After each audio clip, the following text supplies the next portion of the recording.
I would rather tell authors go walk into their favorite stores that sell books and go look at those covers and see what's working on tables. That's what's going to sell.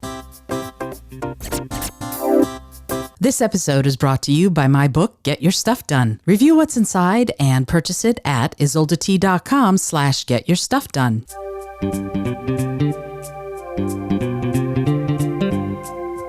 Hello and welcome to the Creative Solutions Podcast. I'm your host, Izolda Trachtenberg. Whether you're writing the first sentence of a book or solving the climate crisis, to get people's attention, you need to tell your story creatively. On the show, I interview peak performers who are coming up with those creative stories and solutions. Through creativity, compassion, and collaboration, they're changing the world. I also bring you ideas and techniques to unlock your potential to do the same. And now, let's get to the show.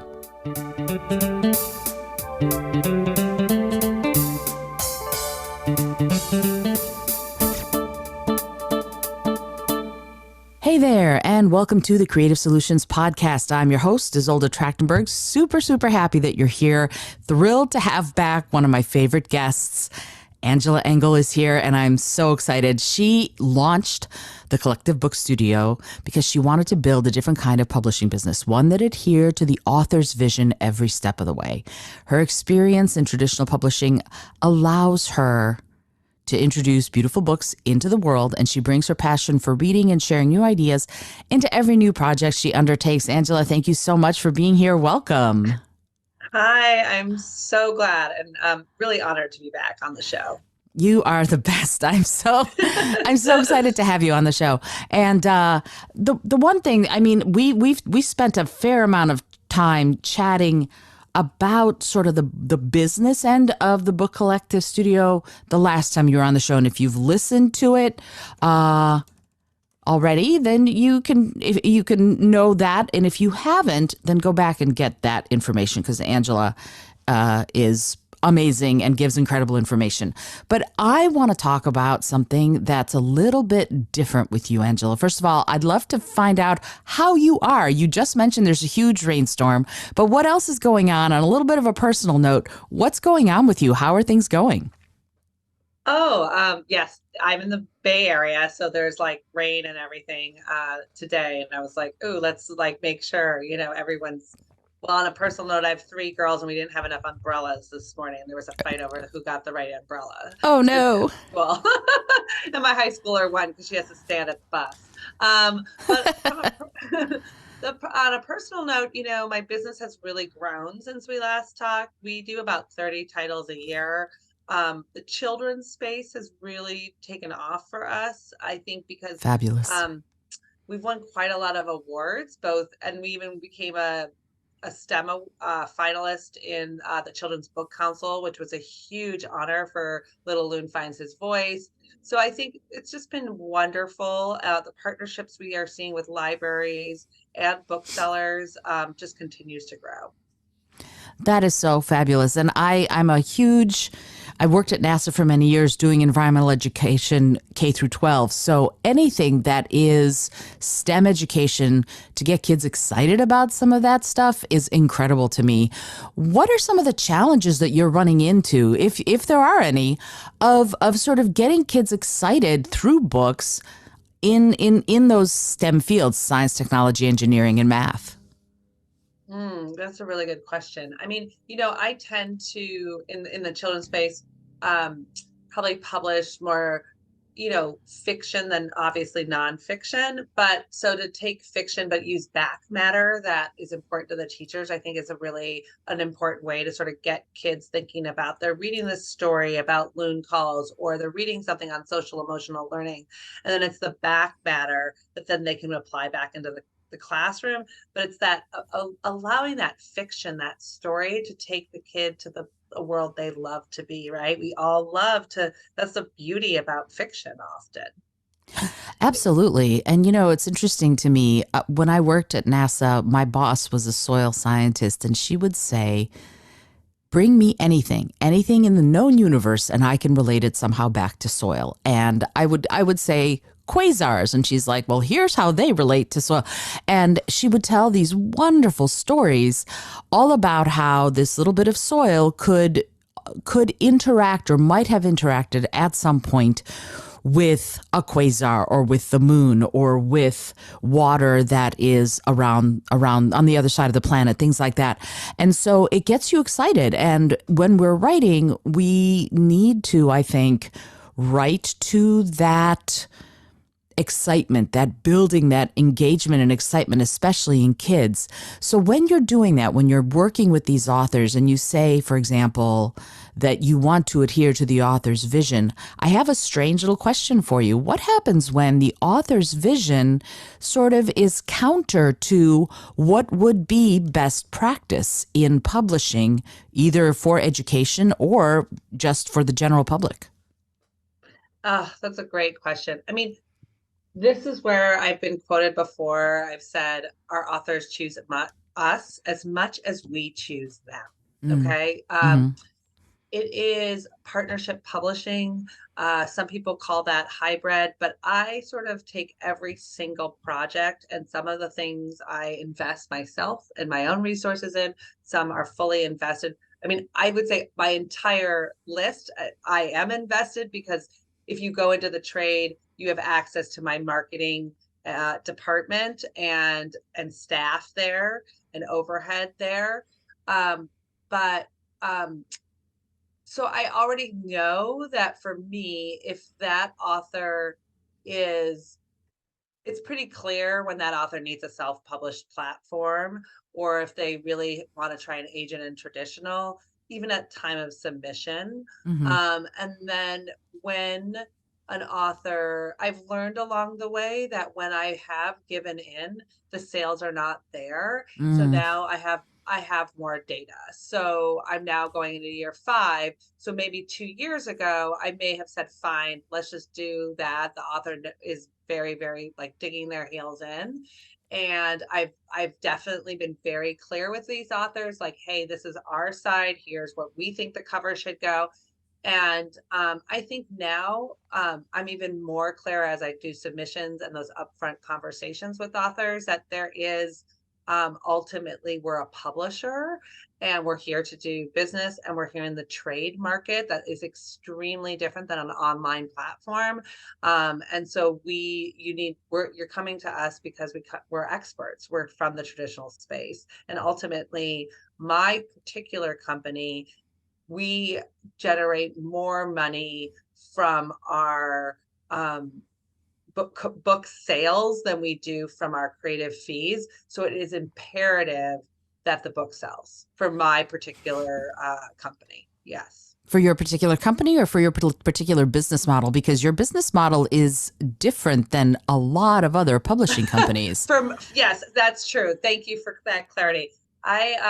Yes, it is absolutely true for my business model. So, I don't know if Jane Friedman has this chart, and I've actually argued I am not on that chart. Like, Hmm. and I've been actually called out on it in under the hybrid space. And there's a bullet point that actually said these companies um, make more money off of creative fees. And I'm going, has she ever talked to me? Has she ever looked at my P&L? Has she ever seen where my books are in Anthropology, the stores, Papyrus? Well, no, sorry, Papyrus no longer exists. I meant Paper Source. Uh-huh. They're in Paper Source, the actual stores. They've been in Costco. They're in Sam's Club. I depend on the book clubs like Literati. We have a huge order going into Literati book clubs. Like, so I challenge that, right? I Mm-hmm. challenge that stereotype about hybrid publishing, because I think it's too nuanced. Publishing is very, very nuanced, and you have to understand the players. And for me, I tell authors this. I say, you have to figure out your why. And when you figure out your why of publishing a book, you're going to probably figure out what kind of company you need to go with. And that makes so much sense to me. And it perfectly dovetails into this follow-up question. this notion of some people just want to have sort of, you could say vanity press. They just want to know that they've written a book, or they want to use it for their speaking career, for example. And so, how differently would you treat the process for someone who goes, I'm a professional speaker. I've written this book on how tying your shoelaces can change your life. And that's all I want to do is I want to know that I have a book out so that I can say this book's on Amazon and I can charge $22,000 for speaking engagement, whatever, versus someone who's going, no, there's a specific reason that I'm writing this book. How much of a difference in how you interact with your authors is there when you're like, because I imagine the problems would be different, the challenges would be different. What are those differences, and how do you relate and work with those kinds of authors in those different situations? Um, so I think there's several things. Like I have an author right now who is a big speaker. We took on his book called Radical Business, David Gaines. I actually was on his podcast and just really enjoyed being on his podcast. I did not expect to even have this book on my list. What happened is he also became very fond of two of my other authors who wrote Dear White Women. So I do a really good nonfiction space on like not just activism, but how we're really rethinking Mm-hmm. and changing our mindsets as humans. Mm. And so his book called Radical Business was so interesting to me. And although yes, he could have done like the shoelace example, right? Easily hired a bunch of people and put it on Amazon and had it in the back room for his speaking engagements. I mean, that is definitely a space a lot of people go. Mm-hmm. He wanted a team of experts to really provide him with not just what an Ingram Spark printing option. Really, you could upload a PDF, like a school yearbook, and get it printed. He really wanted people from the inside to tell him how this book could actually reach a larger audience than his speakers, right? He is dedicated to the act of social entrepreneurship. And how can social entrepreneurship be something interesting to a 24-year-old getting out of the university in a bookstore and go, I'm going to read this because I even care about what I can do within my first job, right? And I don't think that Amazon is, and that honestly, that self-publishing platform is getting to the audience that I do believe a company and a publisher like myself, or even Forbes Publishing or Amplify, those are hybrid companies, Mm-hmm. can get to. And it's so interesting to hear you say that, because when you're thinking about Amazon and what their model is, like down to if you write a book and you want author's copies, you can't get author's copies of your book until they're published on Amazon, because Amazon wants to be first in people Oh, having the opportunity. I know it's a very interesting little thing for me as I someone didn't who even has know self-published. that. Yeah. You can't until you publish your book and therefore give Amazon first right to sell the book, even if you just order your author copies right after. It'll take you weeks to get your author's copies. In the meantime, your book is out. And so it's really interesting to me how their business model is not designed to help the author. Their business model is designed to help themselves, right? And so Oh when my God. Yeah, I mean, yes. And their business model not only is out not to help the author, their business model is actually out to be a monopoly on the industry, right? So they would rather have the myth of you thinking if you paid a hybrid publishing house that's reputable, that has distribution. And for example, with me, with David Gaines's book, he already has advanced reader copies out, and I have an order in house for a large hundreds of copies that are going out to Barnes and Noble, right? And Barnes and Noble is going to have that book at the same time Amazon goes on sale. He's going to have his advanced reader copies and be able to be at a conference a week before actually Amazon has a pub date out, because he's going to be at a conference. So that's a huge win for an author, right? Mhm. Sure. Um, and that they can have those ready, because conferences are going to happen regardless of when Amazon has it ready. Way too many people come to me and go, "Oh, I can't wait that long, Angela. I have the best manuscript. I've already got it edited and I need the book by August." Okay, it's February and they want their book by August. The only really publisher that can do that is Amazon. Right. They don't care. They do not care if it's copy edited, if it's trade, they do not care what the cover is. Where I do care to the author, and I say to them, I am not the right company for you. I do not have enough time to give you to be able to launch that correctly in the marketplace. And I think that right there is so important to launch it correctly, right? That's key there. So talk to me about that. What is launching a book correctly as far as you're concerned within your business model and what you do for your authors? So this is such a great question. I kind of alluded on when we talked a little bit before the podcast recorded that I have this author who is really incredible. She's written a teen writing quest, sort of a teen writing journal, as well as a young writers for young kids. So I would say her sweet spot is like 11 years old or 10 years old to about 17. Mm-hmm. Okay. Mm-hmm. And she decided herself for personal reasons she needed to go travel the world, which I get, right? Authors, you guys have to do stuff for your life. So her pub date was supposed to be next week. And I'm like, where is my author? So I ended up Zooming with her yesterday, and she's halfway across the country. And I look at her on the scene and I said, are you really ready? Are you really prepared? You're not even here to be on podcasts, to really explain this brand, to be out. I was like, to get it out into not just an Amazon space, but to the larger audience and get it sold through on the tables.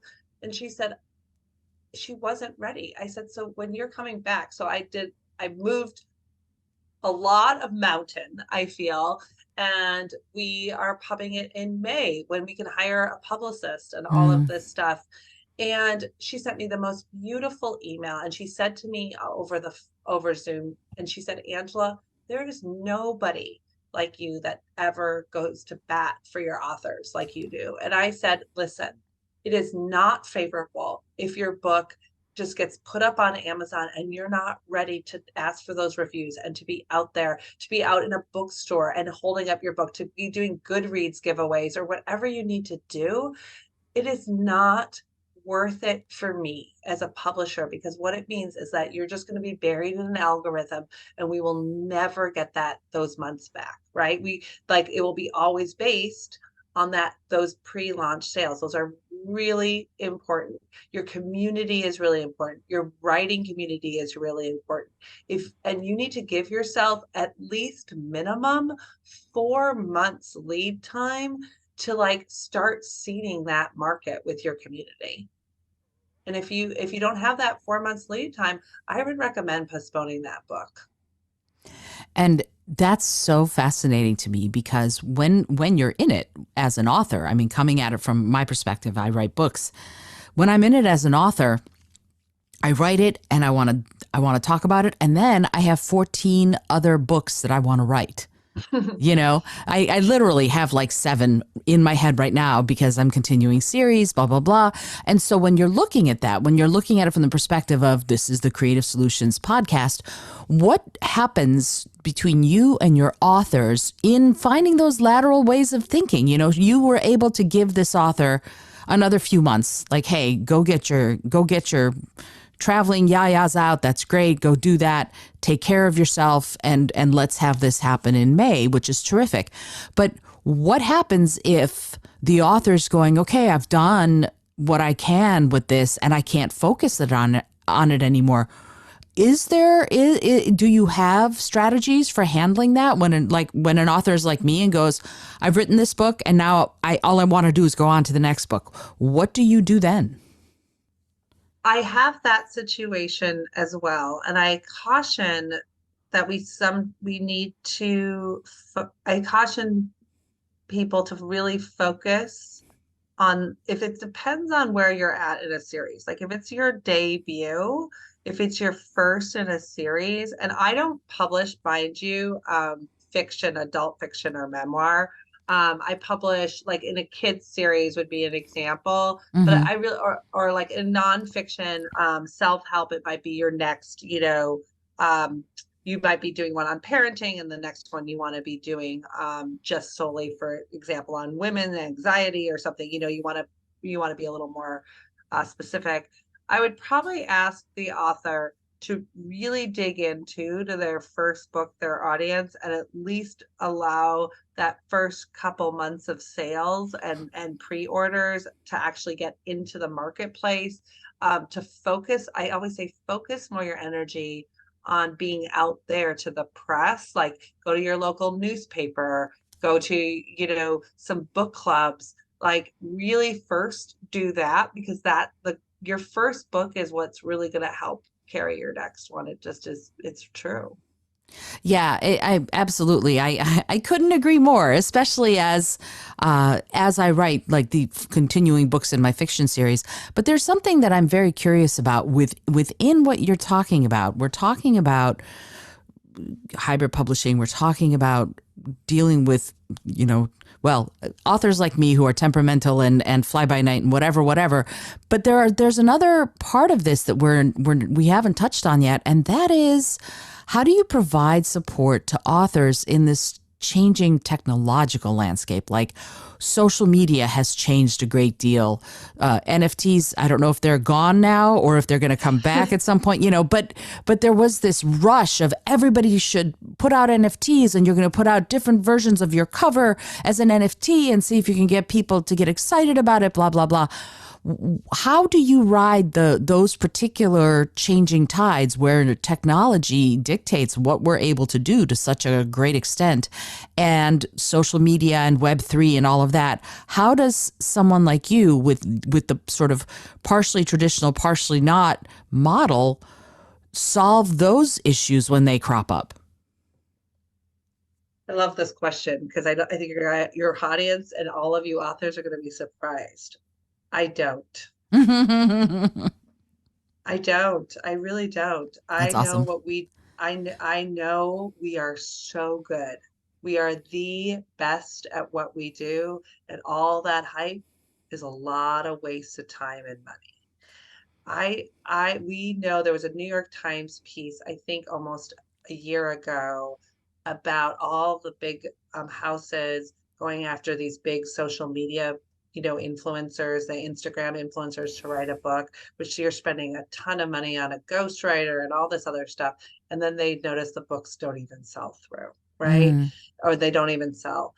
My book, Little Loon Finds His Voice, she does not have a large Instagram following yet. It's one of my best selling children's books. It's won awards, is because she is rooted in her, has been rooted in her, uh, her writer community for hmm. so long. She was traditionally published. I'm different than a typical hybrid. She did not invest a penny, Yvonne, in the book. All she did is gave me the manuscript and said she did not need an advance. So what I encourage authors to do is to do your research, because there are a lot of bad players in the hybrid space. Mm. I am a publisher, meaning I have several books on my list where, especially in the children's space, that an author might not be having to spend, but you have to get rid of that royalty rate. And you're always spending something, to be honest. Like, she's doing a lot of traveling and marketing and stuff on your own, but she did that anyway when she was traditionally published. Okay. It's just the landscape has changed. So when I want to go back to your Web3 and NFT covers and, all this stuff, look, Book Talk sells books for sure. Focus yourself on getting your real book out on Book Talk that's beautiful and physical. And, people walk into stores and go, I saw this book on Book Talk. I want it.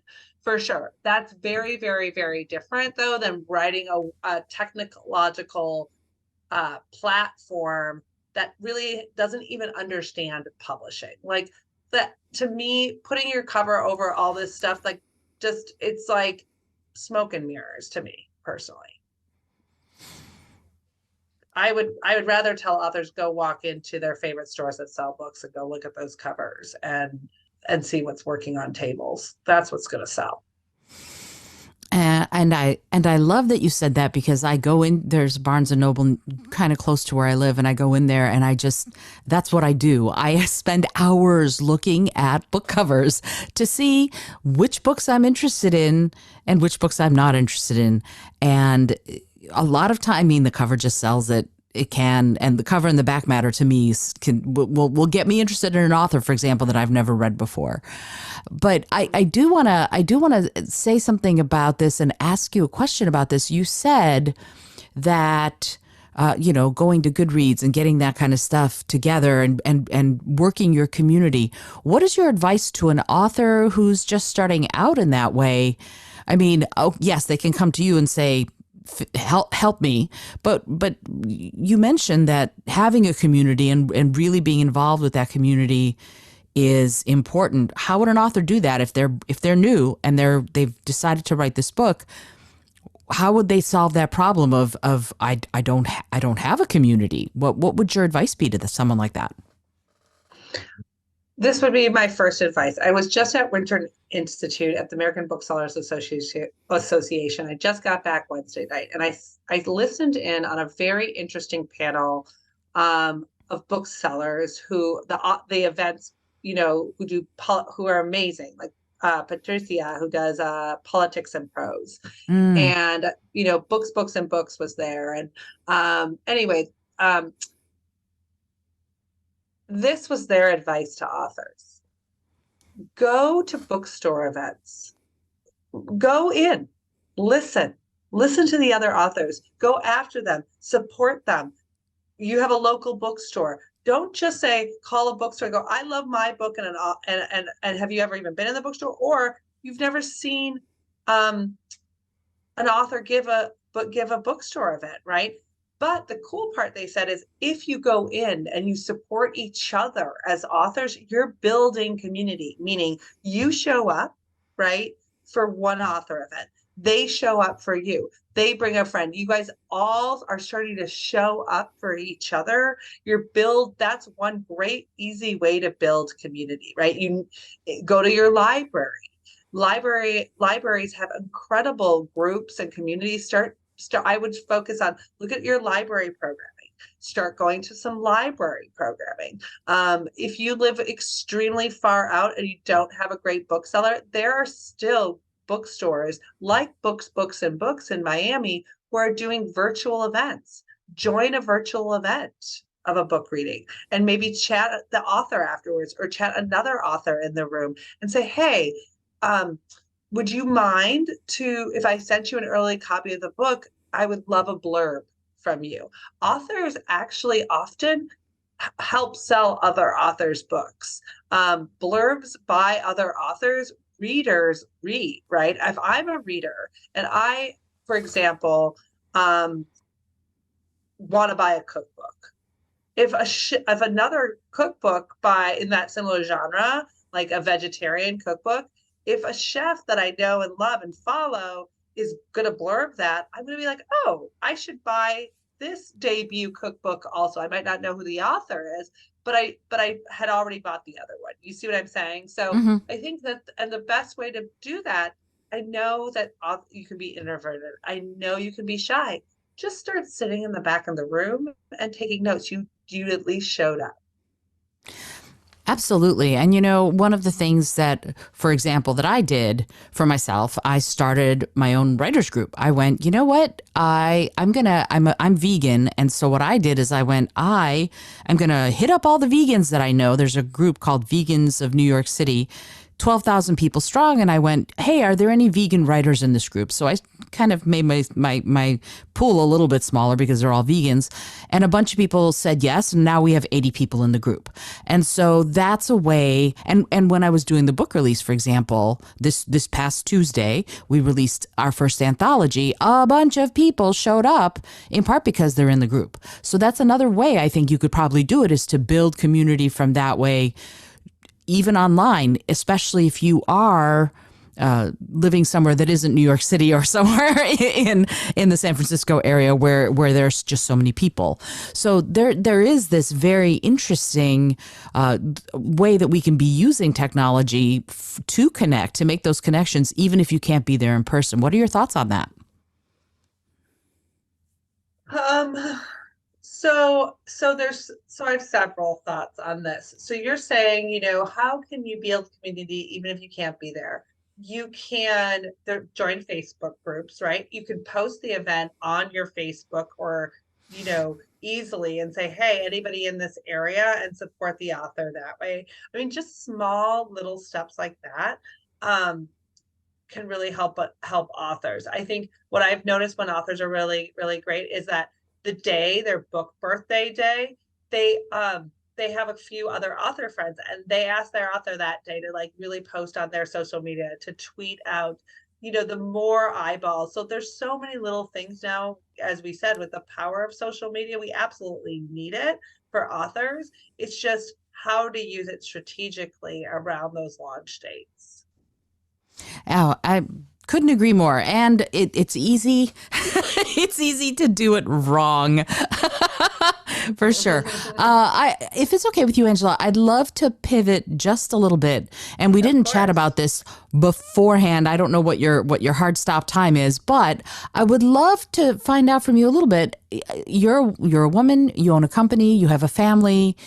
You have 3 kids. You're working hard.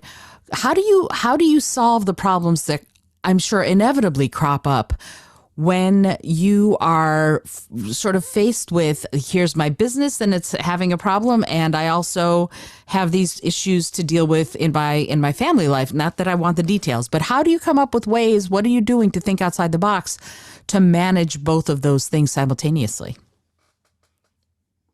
um, I think that I've talked about this a little bit, that you have to uh, be agile. Entrepreneurship is not um, is tough, right? And so For just like sure. an author um, building a community, I have to build a community, and so I'm part of just like authors need to be part of author groups. I'm part of all 3 organizations. I'm part of the Independent Publishers Caucus. I'm on the board of Pub West. I'm actually on the executive committee of that. And I mean, I actually am a member of a women's publishing group. I'm a member of a professional network group. So actually more than 3. And then, of course, IBPA, which has a very large membership base. And I get something out of everything differently. I build my own community. I really like talking to other independent publishers of all sizes, whether that's Source Books or Gibbs Smith, um, friends at Chronicle, or I have friends at Simon Schuster, to smaller publishers that maybe do only a few titles a year. We get each other, and I think being a mom of 3 kids allows me to have compassion for, and I try to have patience um, for myself, and grace. And am I answering your question in a way that can make an author feel? I think I think what the author has to remember is that the publisher is a business, and in business, um, we have to make sure everything can actually work economically, right? Not just for the author, but actually for the company and the staff. And so I have to have both in mind, and that I'm an author advocate, but I'm also very clear that I'm even more so an advocate for independent publishing. Mm, That is very different. I'm an advocate for over self-publishing. I'm actually not a fan. I actually would prefer if authors started to research and look at incredible independent labels like Rare Bird Lit, for example, or Seven Stories, or Milkweed Editions. I mean, I could Soft Skull Press, Beacon, Norton has been around for 100 years and still independent. Like, I believe in the power of taking authors to really great independent presses, because the more our books work, the stronger we will be against the big five in corporate publishing. That's so fascinating. I love the distinction. No, it is, because I love the distinctions you make there, and it is so, and it's so hard for authors, but it's also a very, it's a challenging time for anybody who's an entrepreneur. In part, we've had the rise of the entrepreneur, but now we have to live with it, right? So we have to come up with new and innovative, new creative ways to do all of this in a way that is sustainable. Because if it's not Yeah. sustainable, then it's a hobby, and something you've said a couple times in this chat is you have to treat your business like a business. And that is, it is hard to do if you don't have the mindset for that. You keep backsliding, or at least I used to backslide a lot when I was Well, treating my business more like a hobby than like a business. yeah, I mean, listen, I mean, I don't mean to bash on self-publishing, but you're giving all your money to the largest corporation, Amazon. Okay. You are not like if you write something on green sustainability, break down corporations, and you're self-published, I'm sorry. You're doing absolutely nothing. Go to Microcosm, pitch your book to Microcosm. They're out of Portland, Oregon. Joel Beal is a brilliant, and he doesn't even sell his books on Amazon. He has sold, one of his titles has sold 5 million copies. Just go Wow. talk, just go pitch, go reach, go do the research, authors. That's what I'd say first. Don't go, oh, my friend at the back of the room just printed on Amazon, I should too. That is not the way that's going to really change the system.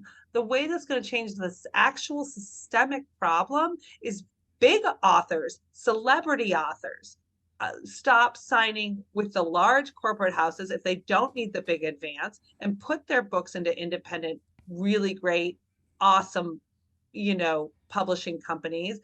I would have loved, I joked, Ani DeFranco, love her, huge fan. I'm born in 1977. Her book was published by Penguin on indie labels.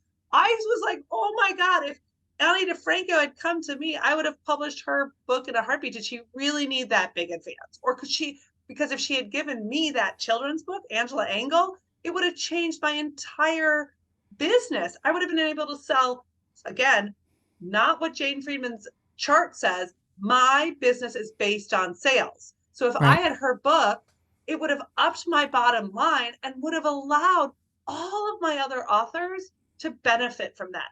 I would love to redevelop my website, right? That's another $15,000. How, I don't have angel investors, I don't have VC money. So do I use that to do my website, or am I really using it to invest in my staff, right? Those are the things as entrepreneurs we continually are debating about, right? Where we're going to spend our resources and what's the best for our entire business. So what I ask of authors across the board, how are you changing the landscape also of from corporate, both corporate publishing as well as Amazon? And I don't have solutions, but I do know that there's a groundswell of really, really great people in independent publishing right now that we know it's got to change. And like I keep saying to myself, the underground is always bigger, right? The underground is always bigger.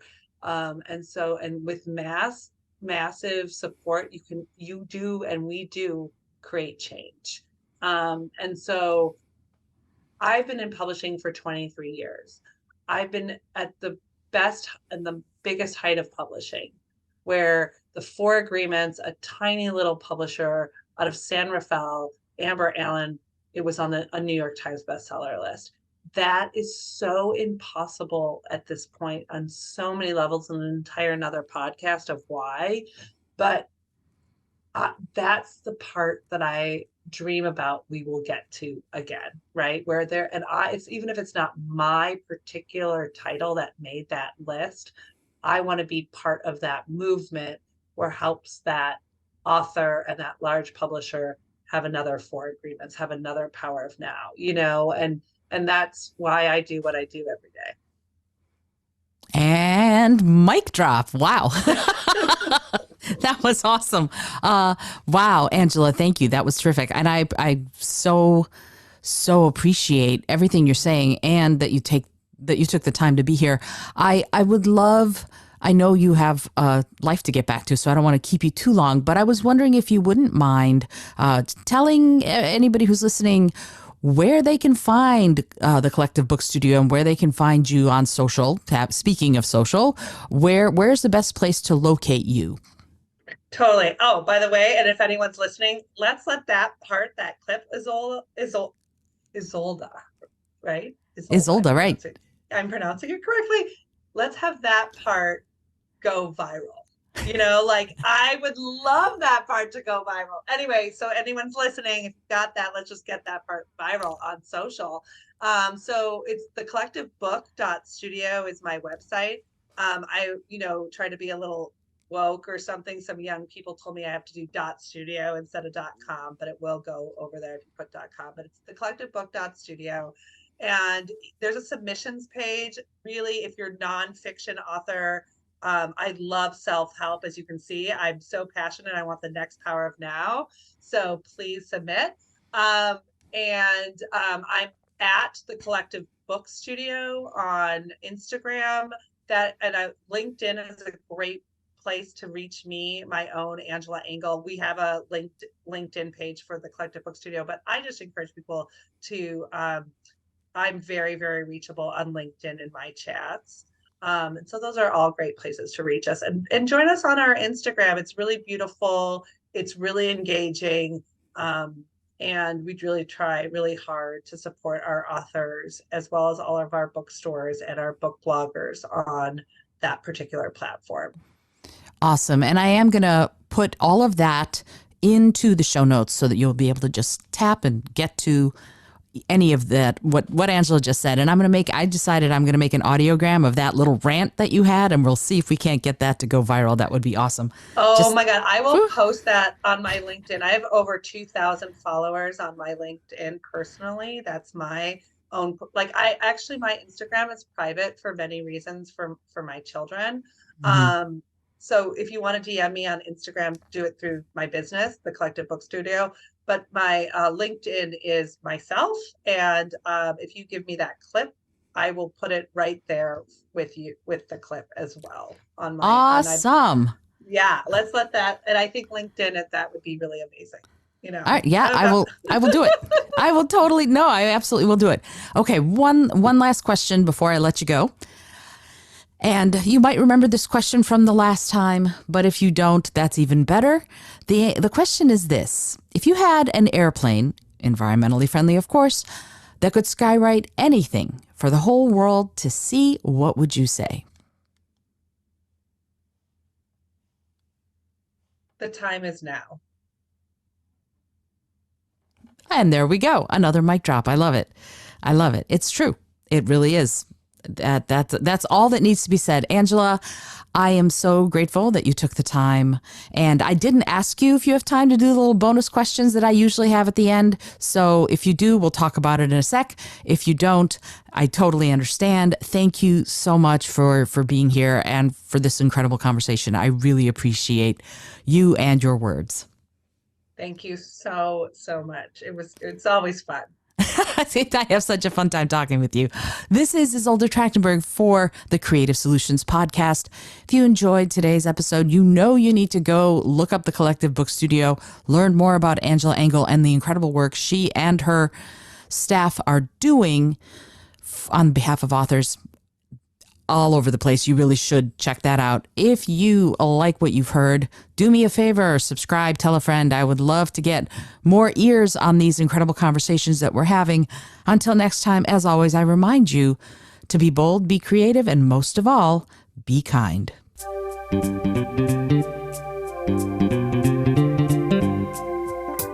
Thank you so much for joining me today. I really appreciate you being here. Please subscribe to the podcast if you're new, and it would mean the world to me if you told a friend about it. Today's episode was produced by Izolda Trachtenberg and is copyright 2023. As always, please remember this is for educational and entertainment purposes only. Past performance does not guarantee future results, although we can always hope. Until next time, keep living what you believe in.